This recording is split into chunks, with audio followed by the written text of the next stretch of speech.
En las profundidades de una cárcel zarista, tras el fracaso aparente de la Revolución de 1905, León Trotsky escribió una obra que no solo analizaba lo ocurrido, sino que trazaba un mapa audaz para el futuro de Rusia y del mundo. Balance y perspectivas, conocido también como Resultados y perspectivas, surgió en 1906 como un texto visionario, confiscado casi de inmediato por la policía del zar, pero cuya esencia sobrevivió para iluminar los caminos de la historia.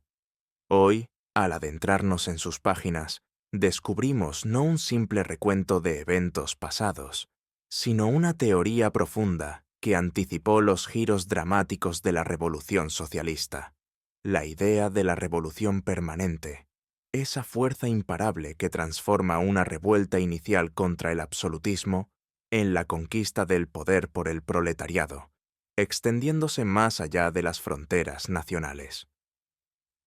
Este libro llega a nosotros con la perspectiva añadida de los años, gracias al prefacio que Trotsky redactó en 1919 desde el Kremlin, en pleno triunfo de la Revolución de Octubre. Allí, con la satisfacción de quien ve confirmadas sus predicciones, reflexiona sobre las divisiones en la socialdemocracia rusa de principios del siglo XX. El carácter de la revolución pendiente era el eje alrededor del cual giraban las corrientes políticas. Los mencheviques apostaban todo a una etapa burguesa pura, donde una liberalidad capitalista madura entregaría el poder a la burguesía, preparando el terreno para un socialismo lejano. Exageraban cualquier señal de democracia liberal, imaginándola incluso donde no existía, mientras minimizaban el potencial explosivo del proletariado. Por su lado, los bolcheviques veían la revolución como burguesa, en sus objetivos inmediatos, pero dirigida por una alianza entre obreros y campesinos, culminando en una dictadura democrática revolucionaria. Trotsky, sin embargo, proponía una tercera visión, más dinámica y dialéctica. La revolución comenzaría con tareas democráticas burguesas: derrocar el zarismo, repartir tierras, establecer libertades. Pero las contradicciones internas la impulsarían inevitablemente hacia el poder proletario exclusivo. Este gobierno obrero no se detendría en reformas parciales, implementaría medidas socialistas como la expropiación de industrias y la jornada de 8 horas, para luego buscar apoyo en revoluciones europeas. Solo así, mediante la revolución permanente, podría el socialismo triunfar en un país atrasado como Rusia, evitando el aislamiento y la degeneración. En 1919, Trotsky reconoce un error propio de aquellos años: subestimar la profundidad de las diferencias entre mencheviques y bolcheviques, creyendo que no justificaban una ruptura total. Pensaba que, al compartir la idea de una revolución burguesa inicial, las discrepancias tácticas podrían superarse. La historia demostró lo contrario. Los mencheviques, obsesionados con encontrar una burguesía progresista que nunca apareció, terminaron actuando como sus sustitutos en febrero de 1917, defendiendo un gobierno provisional débil y traicionando los intereses obreros. Los bolcheviques, guiados por Lenin, tomaron el poder en octubre, validando en la práctica la perspectiva de la dictadura proletaria. Este prefacio no solo vindica la teoría de la revolución permanente, sino que critica duramente a figuras como Karl Kautsky, el gran teórico marxista europeo, quien en sus últimos años renegó de sus propias ideas. Antes de la guerra, Kautsky había aceptado que Rusia, por su atraso, podría saltar etapas hacia el socialismo con ayuda internacional. Pero tras 1917, horrorizado por la realidad bolchevique, negó legitimidad a la revolución rusa, argumentando que faltaba una democracia burguesa consolidada. Trotsky ve en esto una traición al marxismo genuino, reducido a un esquematismo estéril que ignora las leyes vivas de la historia. La primavera revolucionaria de 1917 llegó, como predijo el marxismo, no como un esquema rígido, sino como un proceso dialéctico imprevisible en detalles, pero previsible en sus fuerzas motrices: el proletariado concentrado, el campesinado oprimido, la burguesía cobarde. Trotsky no modificó el texto original de 1906 ni el apéndice de 1915, convencido de que los eventos de octubre lo completaban perfectamente. El lector de hoy encontrará en estas páginas no solo un análisis brillante del desarrollo desigual de Rusia, ese país que importó capitalismo avanzado sobre bases feudales, sino lecciones eternas sobre cómo las clases sociales chocan, se alían y transforman la sociedad. Al explorar balance y perspectivas, nos sumergimos en el pensamiento de un revolucionario que desde la adversidad vio más allá del horizonte inmediato. Su teoría no era utopía, sino ciencia aplicada a la lucha de clases, probada en el crisol de dos revoluciones. En un mundo aún marcado por desigualdades profundas y crisis capitalistas, estas ideas resuenan con fuerza renovada, recordándonos que la historia no avanza en líneas rectas, sino mediante saltos audaces impulsados por las masas conscientes. Este prólogo nos invita a leer con atención, conectando el pasado con el presente, para comprender cómo un puñado de predicciones certeras cambiaron el curso del siglo XX. Capítulo 1. Las particularidades del desarrollo histórico de Rusia. En las páginas iniciales de esta obra, León Trotsky se adentra en las raíces profundas del desarrollo ruso, revelando cómo un país vasto y aparentemente dormido, bajo el yugo del absolutismo, acumuló tensiones que lo convertirían en el epicentro de una explosión revolucionaria. Rusia no siguió el camino orgánico de las naciones europeas occidentales. Su historia está marcada por un atraso persistente, interrumpido por saltos violentos impuestos desde arriba o por la presión externa. En los siglos previos al capitalismo, la economía rusa se caracterizaba por su simplicidad extrema, una producción artesanal limitada, un comercio interno débil y una división del trabajo casi inexistente entre regiones. El excedente productivo era mínimo, lo que impedía la acumulación de riqueza significativa y mantenía a la sociedad en un estado primitivo, con el campesinado atado a la tierra y la nobleza parasitaria. Este rezago no era solo económico, sino que se reflejaba en la estructura estatal. Desde tiempos antiguos, Rusia enfrentó amenazas constantes de pueblos nómadas más móviles y agresivos, lo que obligó a la formación de un aparato estatal centralizado y autoritario mucho antes que en Europa occidental. Mientras en Francia o Inglaterra el Estado surgió gradualmente de las necesidades internas de clases en ascenso, en Rusia nació primordialmente como instrumento de defensa externa. Este Estado, con su burocracia inflada y su ejército desproporcionado, devoraba los escasos recursos del pueblo. Impuestos abrumadores sobre los campesinos financiaban fortalezas, campañas militares y un lujo cortesano que contrastaba con la miseria general. En lugar de fomentar el progreso productivo, el poder absolutista frenaba el desarrollo natural de la sociedad, subordinando todo a sus necesidades fiscales y militares. Con el paso de los siglos, la presión de estados europeos más avanzados intensificó esta dinámica. Rusia, para no ser aplastada, se vio forzada a importar instituciones y técnicas que no brotaban de su propio suelo. Pedro el Grande, con sus reformas brutales, ejemplifica este proceso. Cortó barbas, impuso modas occidentales y construyó una flota, pero todo a costa de un endeudamiento masivo y una explotación feroz del pueblo.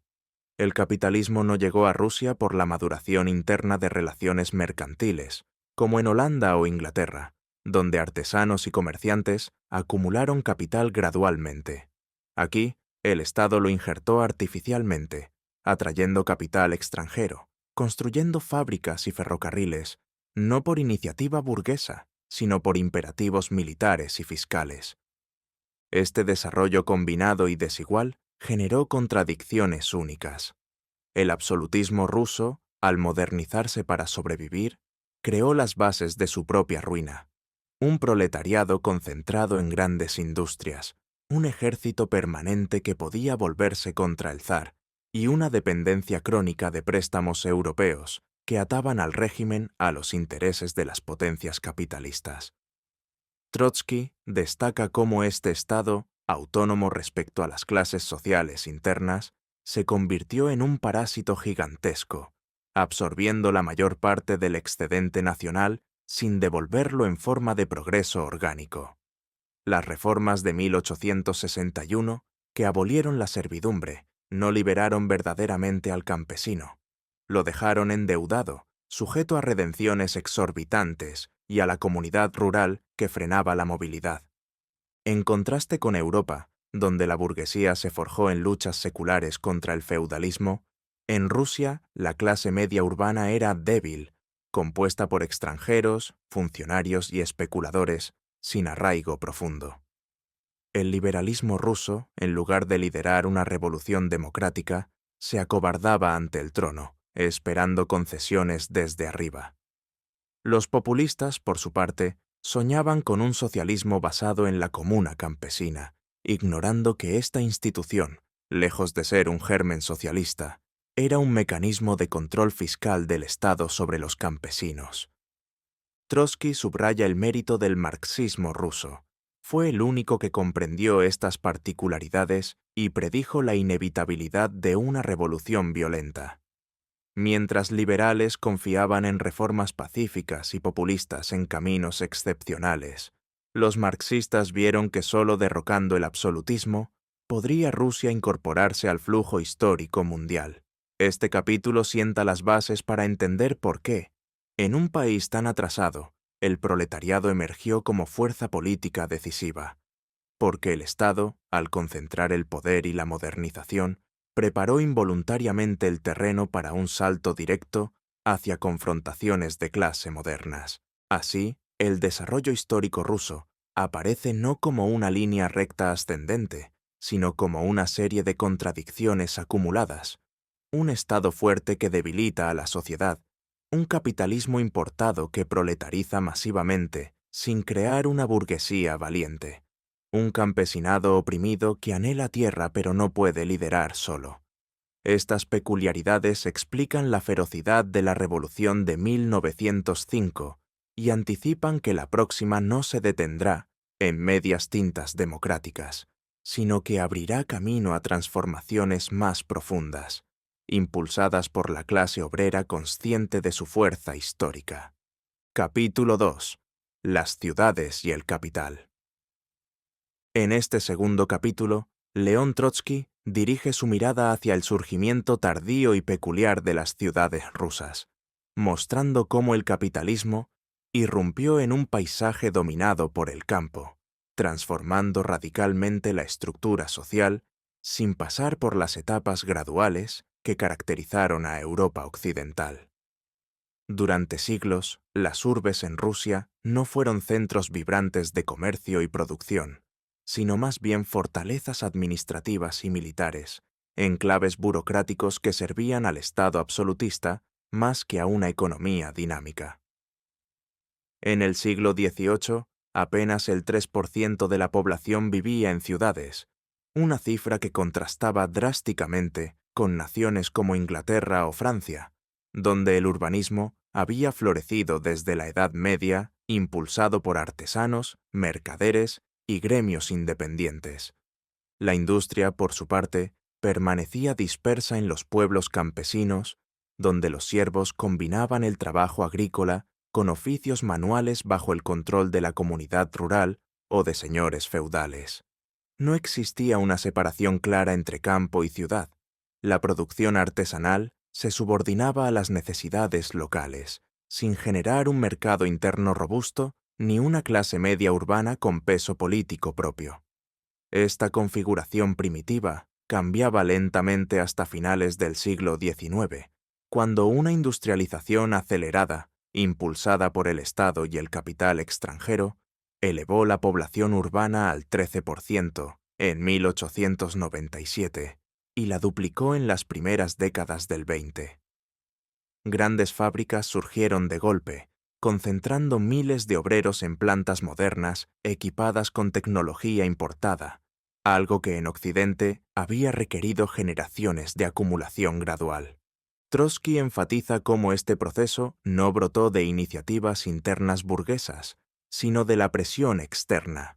Para competir militarmente con potencias avanzadas, Rusia necesitaba ferrocarriles, acerías y textiles mecanizados. El gobierno zarista atrajo inversiones francesas, belgas y británicas, concediendo privilegios exorbitantes a cambio de préstamos que financiaban la modernización. Así, el gran capital llegó sin raíces históricas locales, proletarizando masivamente a campesinos desarraigados que abandonaban la tierra por salarios miserables en las urbes.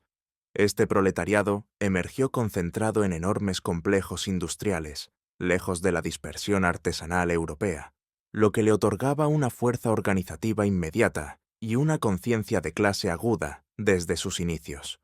La burguesía rusa, en cambio, aparecía débil y dependiente, compuesta en gran medida por extranjeros o por elementos rusos enriquecidos gracias a concesiones estatales, sin la tradición revolucionaria de sus pares occidentales, que habían combatido el feudalismo siglo tras siglo. Carecía de independencia política, temía al zar tanto como a las masas obreras, y prefería alianzas con la nobleza terrateniente antes que liderar cambios profundos. Esta ausencia de una clase media valiente amplificaba el rol del proletariado urbano. En Rusia, los obreros asumían tareas que en otras revoluciones habían correspondido a capas intermedias, como la agitación por libertades democráticas o la organización de huelgas masivas. Las ciudades modernas, como San Petersburgo o Moscú, se convertían en calderos de contradicciones, palacios lujosos junto a barrios obreros hacinados, intelectuales radicales conviviendo con millones de excampesinos recién llegados, aún marcados por tradiciones rurales, pero expuestos a la disciplina fabril implacable. El capital extranjero dominaba sectores clave: minas, petróleo, metalurgia, atando la economía rusa a los ciclos financieros europeos y haciendo vulnerable al régimen ante cualquier crisis internacional. Trotsky ilustra cómo esta dependencia no solo frenaba el desarrollo autónomo, sino que preparaba el terreno para conflictos explosivos.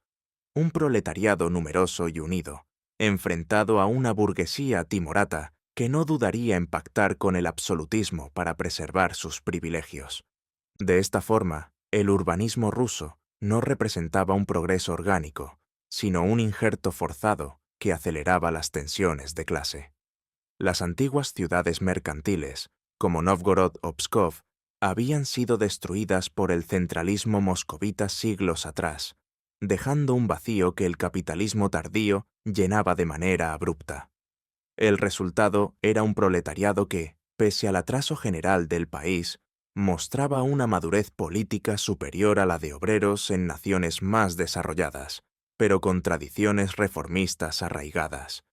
Esta configuración explicaba por qué, en 1905, los soviets nacieron precisamente en los centros industriales, como órganos de poder obrero que desafiaban directamente al Estado.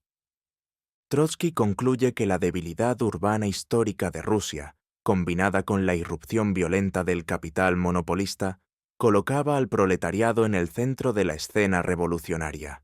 No había espacio para una burguesía progresista que guiara una transformación democrática pacífica. El destino de las ciudades dependía de la lucha obrera, que arrastraría al campo y confrontaría al viejo orden con una energía acumulada durante décadas de opresión acelerada. Así, el paisaje urbano ruso no era mero fondo, sino el escenario donde se forjaba la fuerza capaz de impulsar la revolución más allá de sus límites iniciales. Capítulo 3. 1789, 1848, 1905.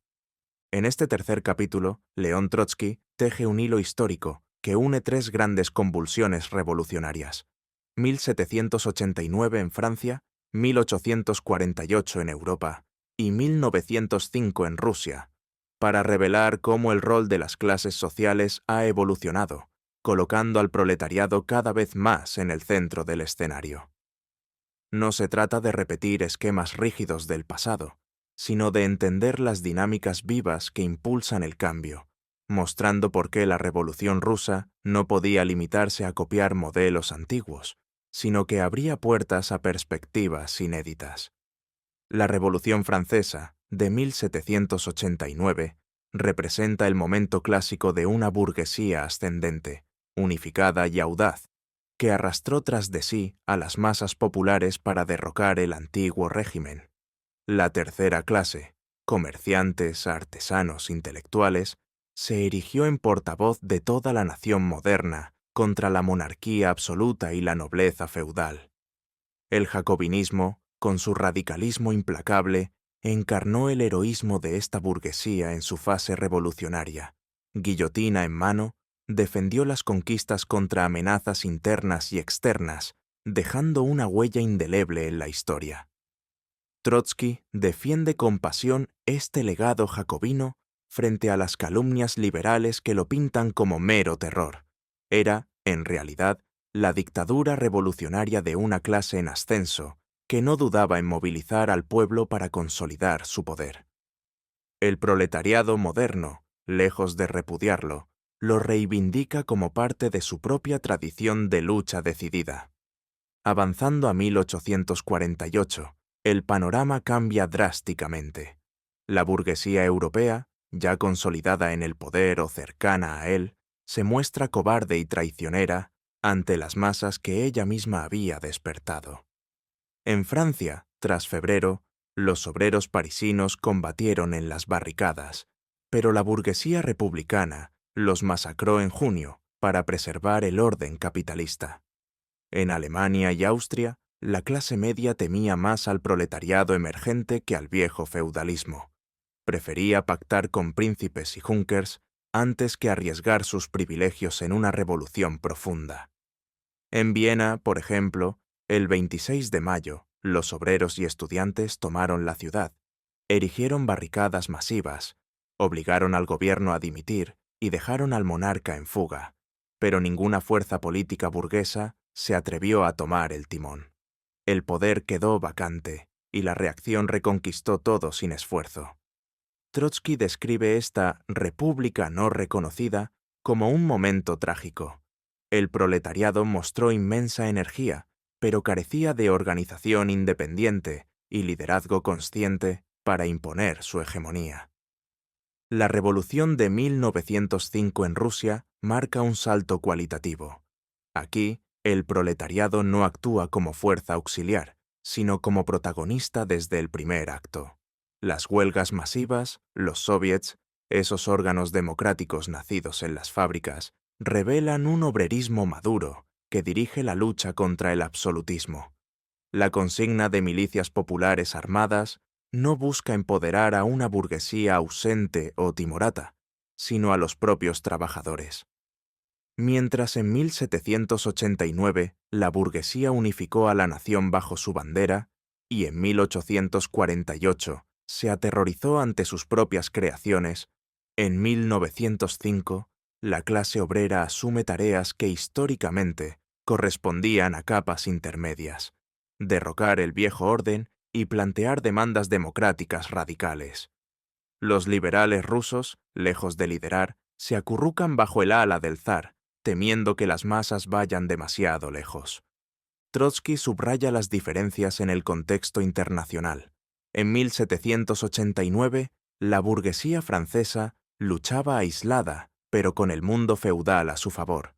En 1848, Europa entera reaccionó contra París. En 1905, el capitalismo mundial observa con alarma cómo un proletariado concentrado desafía no solo al zarismo, sino al orden burgués global. Esta comparación ilumina por qué la Revolución Rusa no se detendrá en conquistas democráticas superficiales. Sus contradicciones internas la empujan hacia confrontaciones más profundas, donde el proletariado, aliado con el campesinado oprimido, puede trascender los límites burgueses y abrir el camino a medidas socialistas.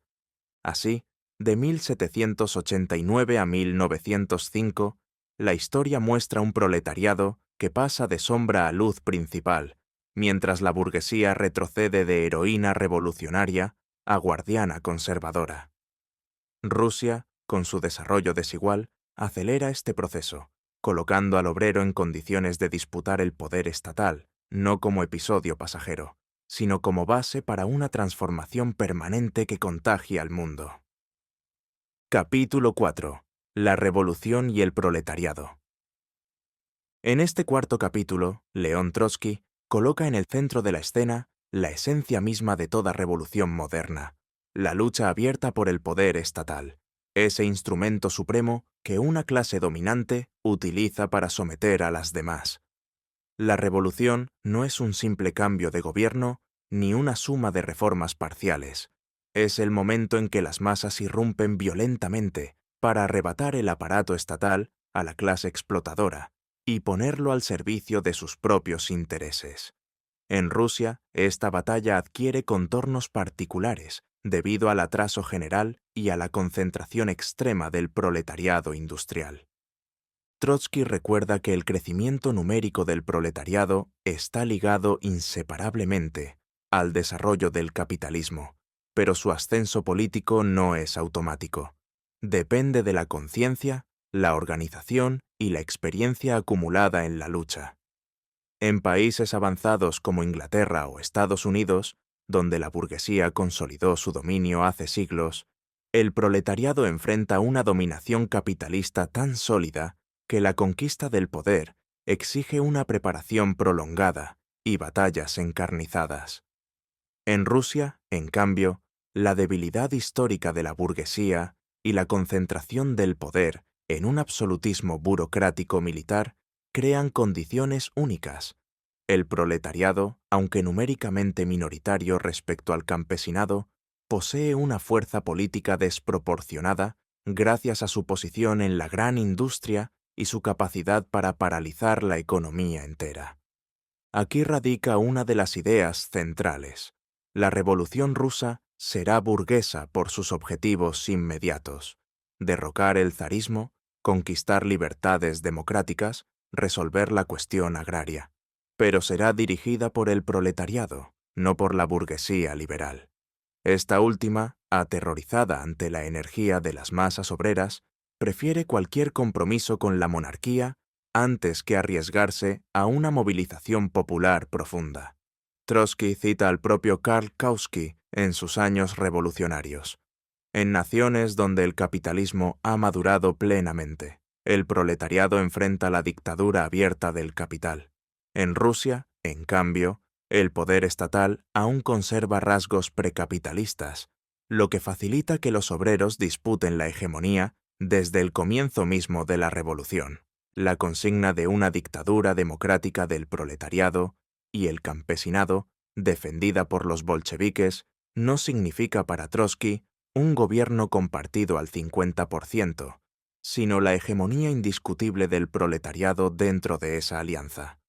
Solo así podrá la revolución superar sus límites burgueses iniciales y transformarse en permanente. Si el poder cae en manos de una asamblea constituyente, dominada por liberales y elementos campesinos confusos, la revolución se detendrá en reformas insuficientes, una monarquía constitucional, un reparto limitado de tierras y una jornada laboral apenas regulada. El proletariado, en cambio, una vez al frente, no podrá detenerse. La resistencia de los antiguos privilegiados, los lockouts patronales y la presión internacional lo obligarán a avanzar hacia medidas socialistas: expropiación de fábricas, control obrero de la producción, nacionalización de la banca, para consolidar su dominio. Trotsky anticipa las objeciones. ¿Es posible que un proletariado minoritario en un país atrasado mantenga el poder sin una base económica socialista ya madura? Su respuesta es dialéctica. La conquista del poder no espera a que todas las condiciones técnicas estén dadas, sino que las crea en el proceso mismo de la lucha.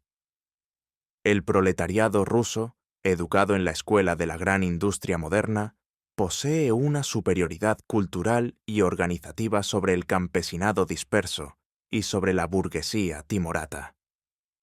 Al tomar el poder, romperá las cadenas que atan a Rusia al mercado mundial capitalista en condiciones desfavorables y abrirá la vía a una transformación socialista apoyada en la Revolución Europea. Así, la Revolución Rusa no será un episodio nacional aislado, sino el detonante de una cadena internacional. El proletariado ruso, al asumir tareas que en Occidente correspondieron a la burguesía, demostrará que la época del imperialismo ha cerrado definitivamente el ciclo de las revoluciones democrático-burguesas puras. En adelante, toda gran convulsión llevará inevitablemente el sello proletario, y la lucha por la democracia se fundirá con la lucha por el socialismo.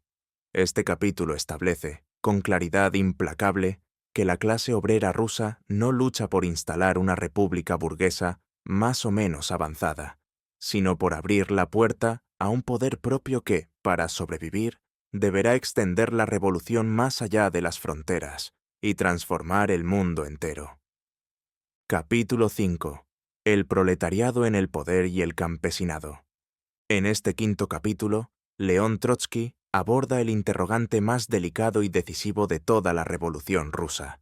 Una vez conquistado el poder, ¿cómo se sostiene un gobierno obrero en un país donde los obreros son una minoría frente a decenas de millones de campesinos?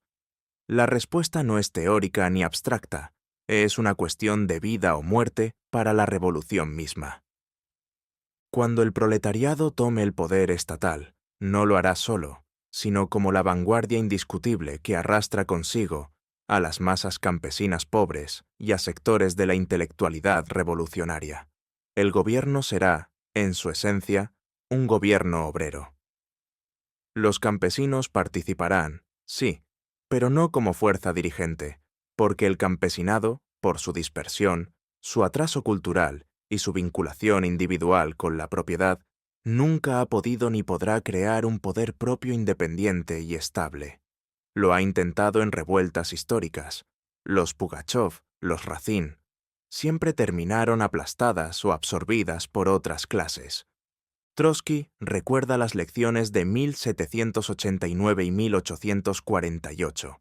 En Francia, la burguesía utilizó a los campesinos para destruir el feudalismo, y una vez en el poder, los traicionó, los ató al mercado y los convirtió en base de la reacción bonapartista. En Rusia, el proletariado no puede repetir ese camino. Si quiere conservar el poder, tiene que dar al campesino mucho más de lo que la burguesía jamás se atrevió a prometer.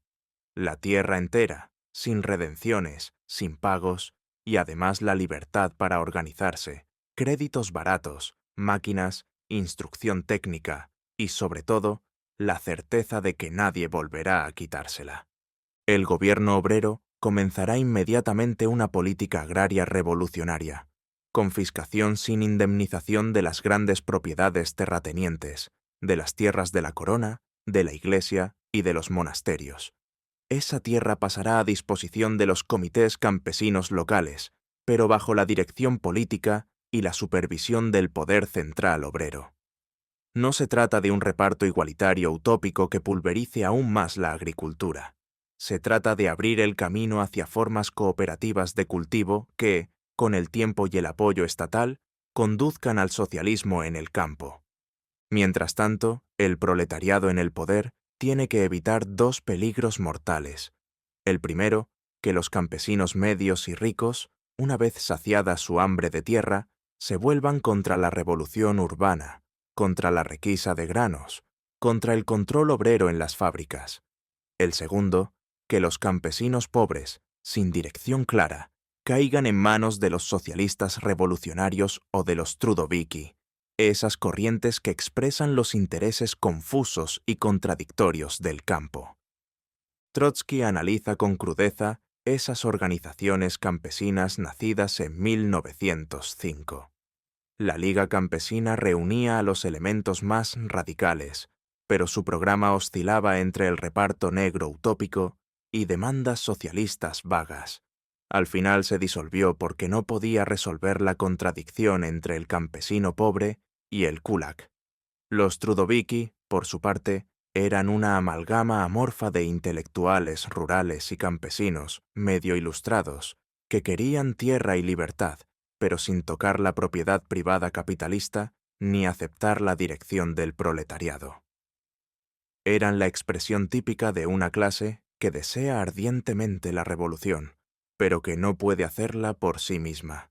El proletariado, al contrario, sí puede y debe hacerla por todos. Una vez en el poder, su primera tarea será diferenciar implacablemente dentro del campesinado, apoyar al jornalero y al campesino pobre, neutralizar al campesino medio con concesiones calculadas y aplastar sin piedad al kulak que especule con el hambre de las ciudades.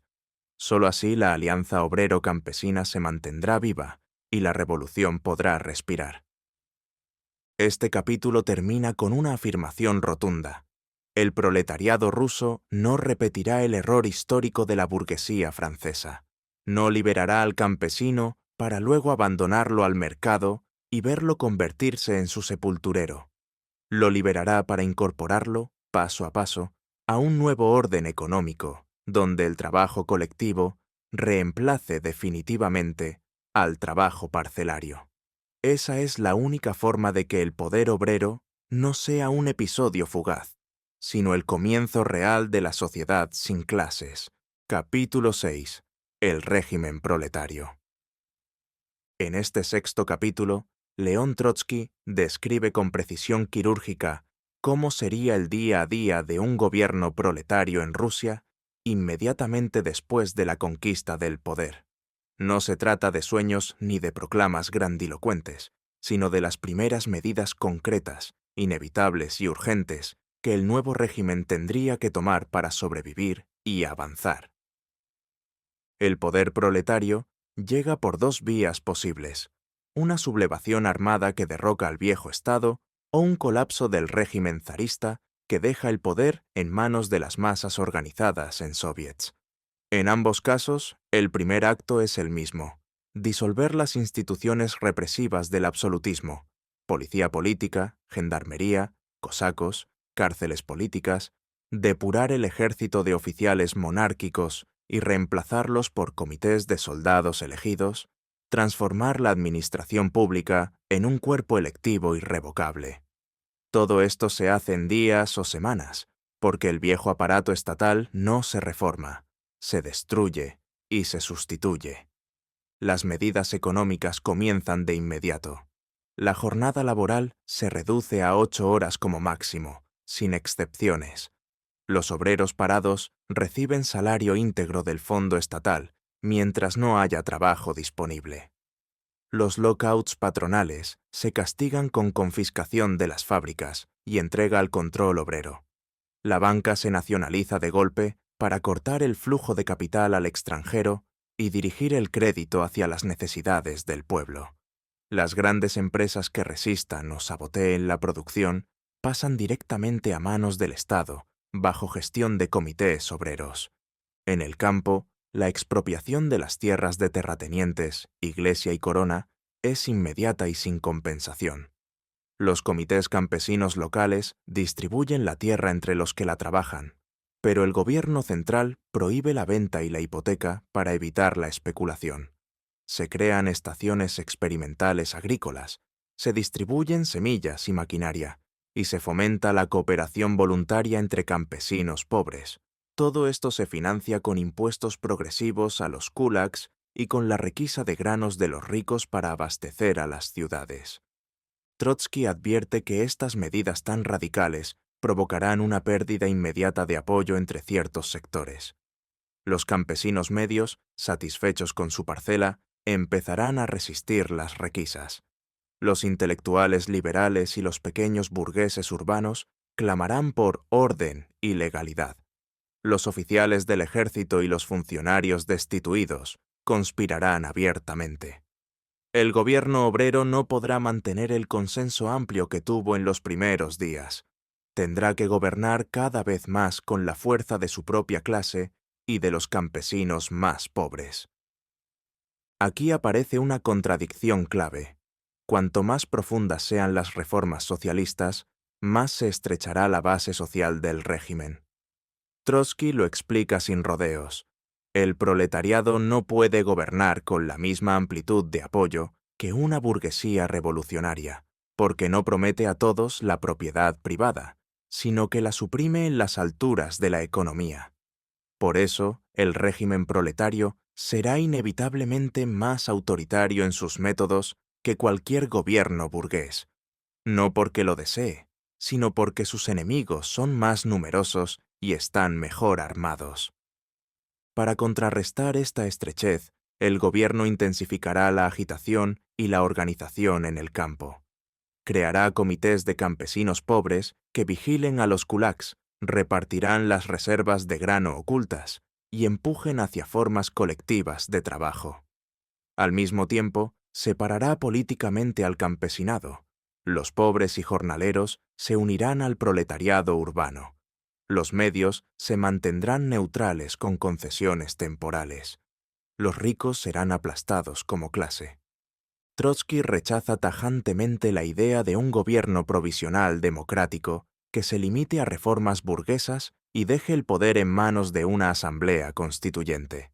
Ese camino lleva al desastre. Los liberales y los socialistas revolucionarios diluirían las conquistas, devolverían la tierra a los terratenientes con indemnizaciones y abrirían la puerta a la contrarrevolución. El proletariado no puede permitirlo. Una vez en el poder, la línea entre programa mínimo y programa máximo desaparece.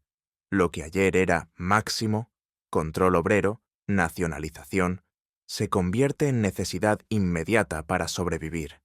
El capítulo cierra con una imagen clara y dura. El régimen proletario será un régimen de transición, áspero, contradictorio, lleno de resistencias internas y externas. No durará si se detiene, solo sobrevivirá si avanza sin pausa hacia el socialismo, diferenciando cada vez más al proletariado y a los campesinos pobres de los elementos burgueses y kulaks, y si logra, en el menor tiempo posible, el apoyo de la revolución proletaria en Europa. De lo contrario, la historia no perdonará. El poder obrero o se transforma en socialismo o se convierte en tumba de la revolución.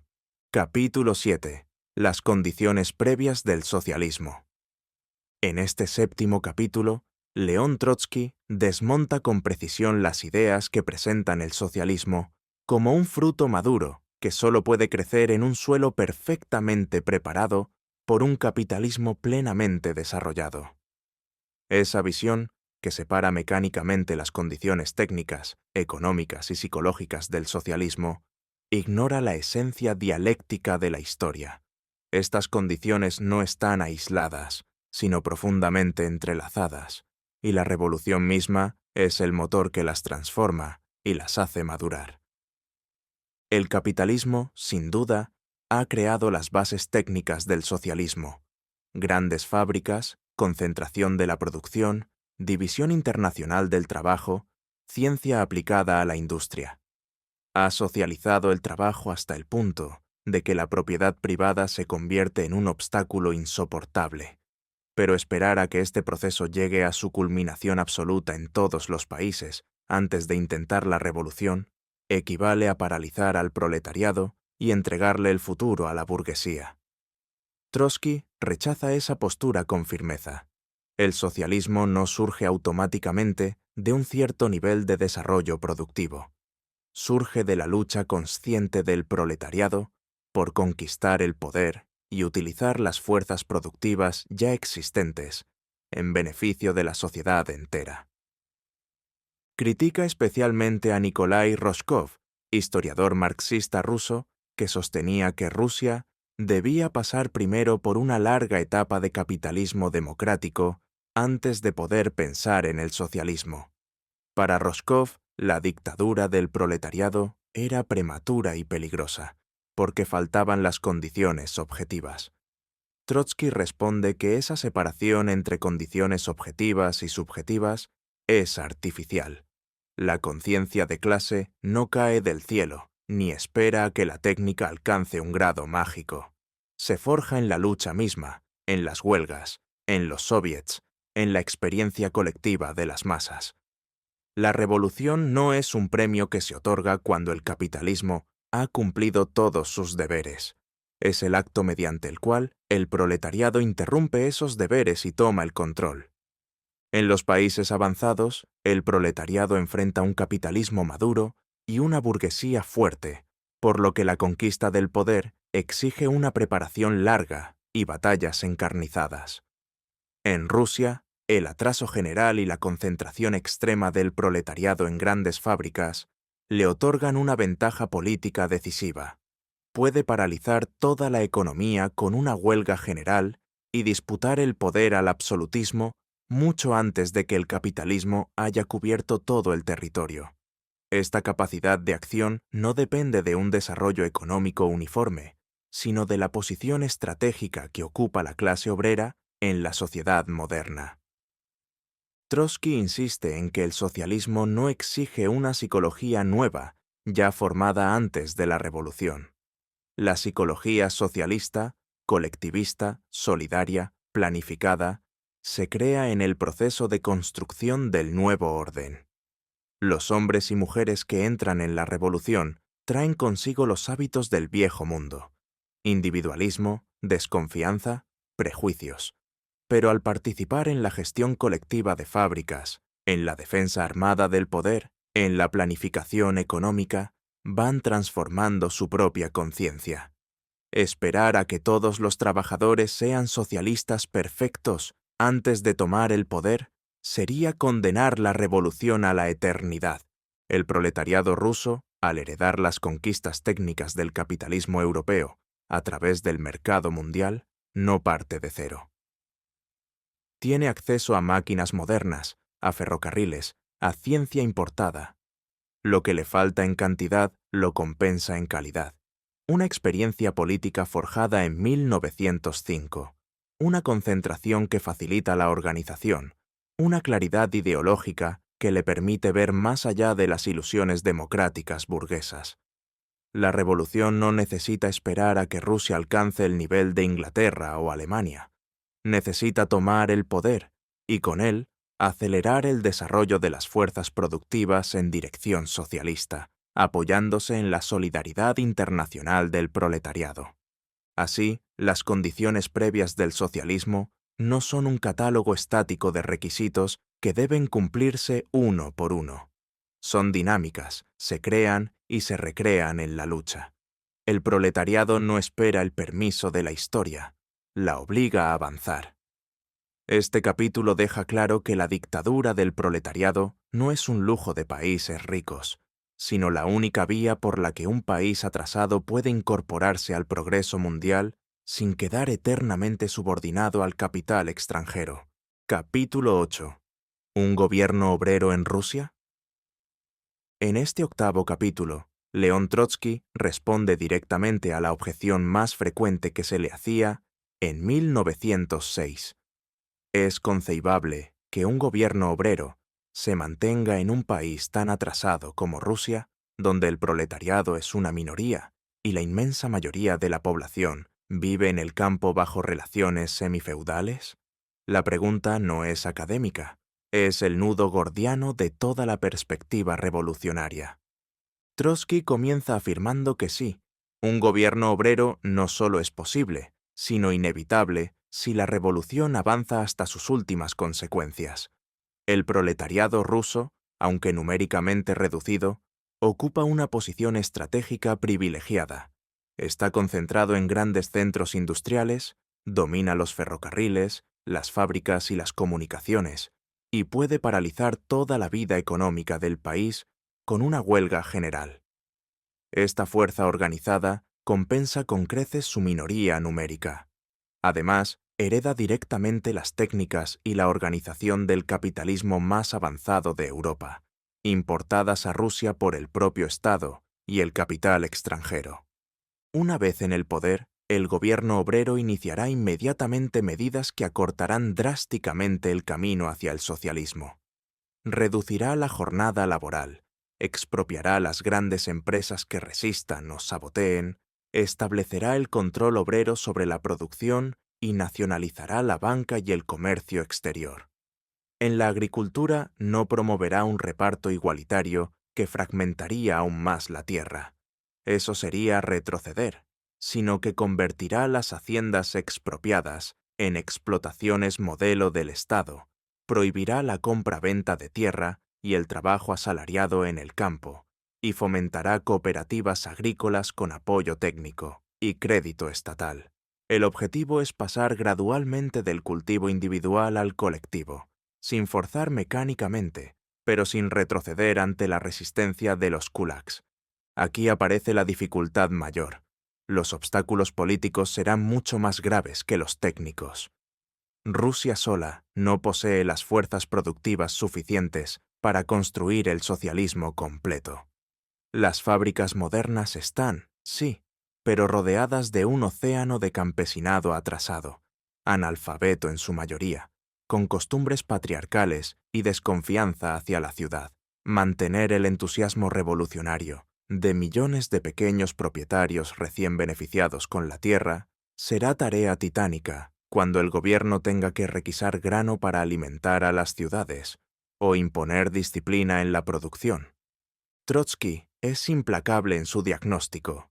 Aislado, el poder obrero ruso no podrá sostenerse indefinidamente. La contrarrevolución interna, kulaks, oficiales blancos, burguesía liberal, y la presión externa, intervención de potencias capitalistas, lo aplastarían tarde o temprano. Por eso, la revolución rusa solo puede sobrevivir si se transforma en revolución europea. Cita una frase de Karl Kautsky de años anteriores. Rusia no está madura para el socialismo por sí sola, pero sí para desencadenar la revolución en Occidente, donde las condiciones objetivas están mucho más desarrolladas. El proletariado ruso actúa, en cierto modo, como detonador de una explosión mayor. El gobierno obrero ruso no será, pues, un régimen socialista acabado, sino el primer eslabón de una cadena internacional. Tendrá que combinar medidas socialistas inmediatas con la defensa desesperada de sus conquistas, apelando constantemente a los trabajadores de Alemania, Francia e Inglaterra. Si la revolución se extiende, Rusia recibirá el apoyo técnico, financiero y humano necesario para elevar rápidamente sus fuerzas productivas. Si no, sucumbirá, pero habrá cumplido su misión histórica al haber abierto la época de la Revolución Mundial. Este capítulo cierra el análisis concreto de las perspectivas rusas con una conclusión clara. El proletariado no toma el poder para administrar una república democrática burguesa mejor que los liberales. Lo toma para iniciar la transición al socialismo, sabiendo que esa transición solo puede completarse a escala europea. La alternativa no es entre socialismo inmediato o democracia burguesa consolidada. Es entre el intento audaz de la revolución permanente o la restauración inevitable del viejo orden bajo nuevas formas. Capítulo 9. Europa y la revolución. En este noveno y último capítulo del análisis principal, León Trotsky eleva la mirada más allá de las fronteras rusas para mostrar que la revolución que se gesta en el imperio zarista no es un asunto local, sino el primer acto de un drama mundial. El capitalismo ha convertido la economía en un sistema global inextricable. Las fábricas de San Petersburgo dependen de máquinas alemanas. El trigo ucraniano alimenta a Londres. Los préstamos franceses sostienen al zar. Por eso mismo, una revolución victoriosa en Rusia no podrá quedarse encerrada entre el Báltico y el Pacífico. Necesariamente contagiará al resto de Europa, o perecerá bajo el peso combinado de las potencias capitalistas. Trotsky argumenta que la caída del absolutismo ruso destruirá uno de los pilares más sólidos de la reacción europea. Durante décadas, el zarismo ha servido como reserva de tropas para aplastar revueltas en el continente. En 1849 ayudó a sofocar la Revolución húngara. En 1830 intervino en Polonia. Su derrumbe definitivo abrirá una brecha enorme en el frente conservador y actuará como señal de alarma para millones de trabajadores europeos que viven bajo regímenes parlamentarios, pero sienten cada día más la opresión del capital monopolista. La Revolución rusa exportará sus llamas por múltiples vías. Primero, a través de Polonia. Un levantamiento polaco contra el zar arrastrará inevitablemente a Alemania y Austria, donde las minorías polacas y las clases trabajadoras se unirán a la lucha por la liberación nacional y social.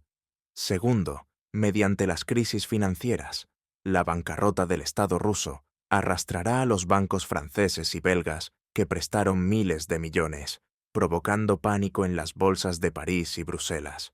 Tercero, por el ejemplo directo, la visión de obreros rusos gobernando, reduciendo la jornada laboral, expropiando fábricas y repartiendo tierra, actuará como un faro para los proletarios de Berlín, Viena y París, que verán que es posible ir más allá de las reformas tímidas. La burguesía europea, consciente de este peligro, hará todo lo posible por evitar guerras o crisis nacionales profundas que puedan desencadenar la movilización de masas. Prefiere mantener la paz armada, aunque sea a costa de concesiones al rival imperialista, antes que arriesgar una revolución interna. Pero las contradicciones del capitalismo en su fase imperialista son demasiado agudas. La competencia por colonias, mercados y esferas de influencia hace inevitables los choques. Trotsky señala que cualquier gran conflicto o crisis económica en los países avanzados acelerará el proceso revolucionario que Rusia habrá iniciado. En Alemania, el Partido Socialdemócrata más numeroso del mundo, lleva años acumulando votos, pero su dirección reformista frena la acción directa. Una revolución victoriosa al este romperá esa inercia, obligando a las masas a pasar de las urnas a la calle. En Francia, donde la tradición revolucionaria sigue viva, el ejemplo ruso reavivará el espíritu de la comuna y empujará al proletariado a plantear la toma del poder. En Inglaterra, el movimiento obrero, hasta entonces más tradeunionista que político, descubrirá la necesidad de un partido revolucionario capaz de disputar el Estado. Sin el apoyo activo de al menos uno de estos proletariados europeos, el gobierno obrero ruso estaría condenado a largo plazo. Las fuerzas productivas de Rusia sola no bastan para construir el socialismo. Necesita el intercambio con la técnica y la organización de Occidente. Pero Trotsky invierte la perspectiva habitual. No es Rusia la que debe esperar a que Europa madure, sino Europa la que recibirá el impulso decisivo de Rusia. El país más atrasado, precisamente por su desarrollo combinado y desigual, se convierte en el eslabón más débil de la cadena imperialista mundial y, al romperse, arrastra al resto. La consigna final es clara. La Revolución rusa solo puede salvarse convirtiéndose en Revolución Europea, y la Revolución Europea solo puede triunfar apoyándose en la audacia del proletariado ruso. No hay salvación nacional aislada. La única salida es la Federación Socialista de Europa, que luego se extenderá al mundo. Así, lo que comienza como una lucha contra el zarismo en las calles de Petersburgo termina planteando la transformación de todo el continente. La historia no concede tregua. O el proletariado internacional se une y avanza, o la contrarrevolución, fortalecida por la derrota rusa, aplastará una a una las conquistas de las masas en todos los países. Apéndice. La lucha por el poder, 1915. En este apéndice escrito en 1915, en medio de la Primera Guerra Mundial, León Trotsky regresa a su texto de 1906 para confrontar las posiciones que dominan la socialdemocracia rusa en un momento de traición masiva al internacionalismo. Analiza una octavilla menchevique típica de la época que llama vagamente a una revolución popular y a la lucha decisiva por el poder, pero sin aclarar quién debe ejercer ese poder ni contra quién. Trotsky desmonta esa ambigüedad con claridad cortante. Los mencheviques siguen soñando con una revolución burguesa clásica, donde una supuesta burguesía progresista tome la iniciativa contra el zarismo y establezca una democracia parlamentaria. La guerra ha demostrado que esa burguesía no existe. En todos los países beligerantes, las clases poseedoras se han alineado con sus gobiernos imperialistas, sacrificando millones de vidas por mercados y colonias. En Rusia, los liberales cadetes apoyan la guerra hasta la victoria final y rechazan cualquier acción revolucionaria que debilite al régimen. La octavilla menciona la necesidad de armar al pueblo, pero evita decir para qué. ¿Para defender la patria junto al zar o para volverse contra él? Esa indefinición es mortal. Trotsky recuerda que en 1905 ya se vio cómo las ilusiones en aliados burgueses paralizaron a sectores de la revolución. Ahora, en 1915, repetir ese error significaría entregar la lucha a los liberales y a los patriotas de salón. Solo hay una fuerza capaz de llevar la revolución hasta el final: el proletariado organizado, consciente de que su enemigo no es solo el zarismo, sino el capitalismo entero, ruso y europeo. La consigna no puede ser revolución popular sin contenido de clase, sino toma del poder por los soviets obreros, campesinos pobres y soldados. La guerra imperialista ha convertido la defensa nacional en una mentira. La única patria que el proletariado debe defender es la causa internacional del socialismo. El apéndice termina reafirmando la teoría de la revolución permanente. La guerra acelera todas las contradicciones, destruye las ilusiones democráticas y coloca al proletariado ante la alternativa histórica. O toma el poder y convierte la guerra imperialista en guerra civil revolucionaria, o será aplastado por la reacción triunfante. No hay término medio. Conclusión. Al cerrar estas páginas escritas, desde la perspectiva de quien ha vivido 2 revoluciones y visto confirmadas sus predicciones más audaces, León Trotsky no modifica una sola línea del texto original. Los acontecimientos de 1917 han demostrado que la Revolución rusa no se detuvo en las tareas democráticas burguesas. Derrocó al zar en febrero, rechazó al gobierno provisional liberal en octubre y estableció el primer poder obrero de la historia. La debilidad de la burguesía rusa, la concentración del proletariado, la alianza con los campesinos pobres bajo hegemonía obrera, la necesidad de medidas socialistas inmediatas y, sobre todo, la extensión internacional de la revolución. Todo lo que parecía utopía en 1906 se convirtió en realidad concreta.